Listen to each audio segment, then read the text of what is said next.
Hello everyone, welcome to Filmy Frames. కథ నచ్చి సినిమాకు ఓకే చెప్పిన తరువాత లొకేషన్ లో నటన గురించి తప్ప మిగిలిన విషయాల గురించి అస్సలు ఆలోచించడని వెంకటేష్ కి పేరు. ఎవరి పని వాళ్ళు చెయ్యాలి అనుకునే తత్వం ఆయనది.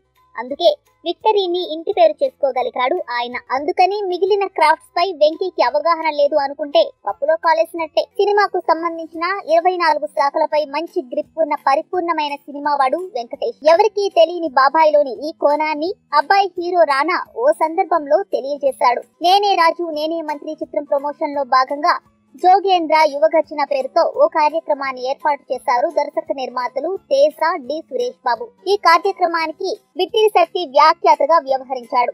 తండ్రి సురేష్ బాబుతో పాటు తనయులు రానా అభిరామ్ కూడా ఈ కార్యక్రమంలో పాల్గొనడంతో కుటుంబంలోని అందరూ వచ్చారు. కానీ మా విక్టరీ వెంకటేష్ గారు ఏరి అని ఆరా తీశాడు బిట్టిరి శక్తి.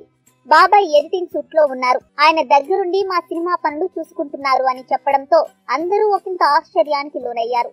తన సినిమాల విషయంలోనే అంటనట్టుగా ఉండే వెంకీ అన్న కొడుకు సినిమా విషయంలో మాత్రం ఇంత శ్రద్ధ చూపిస్తున్నాడంటే మరి ఆశ్చర్యం కాదు. కొంత విరామం తర్వాత సురేష్ ప్రొడక్షన్ నుంచి వస్తున్న సినిమా ఇది. పైగా అబ్బాయి సినిమా కావడంతో తన చుట్టూ హీరోగా కట్టుకున్న పరదాను తొలగించేసి టెక్నీషియన్ గా మారిపోయాడు బాబాయి వెంకీ. కృష్ణం మందే జగద్గురం సినిమాలో కూడా అబ్బాయి రానా కోసం బాబాయి వెంకీ ఓ పాటలో స్పెషల్ అపియరెన్స్ ఇచ్చిన విషయం మనకు తెలిసిందే. ఈ సినిమా ప్రమోషన్ విషయంలో కూడా ఏ మాత్రం వెనక్కు తగ్గడం లేదు. ఎన్టీఆర్ బిగ్ బాస్ షోను కూడా ప్రమోషన్ కి విచ్చలవిడిగా వాడేసుకుంటున్నారు దగ్గుబాటి బ్రదర్స్. 11వ తారీఖున ఈ సినిమాకు పోటీగా 2 సినిమాలున్నాయి. అందులో ఒకటి జయజానకి నాయిక అయితే రెండోది లై. 2 ప్రెస్టీజియస్ సినిమాలే. అందుకే ప్రమోషన్ విషయంలో అందరికంటే ముందుండాలని ప్రయత్నిస్తున్నాడు నిర్మాత సురేష్ బాబు.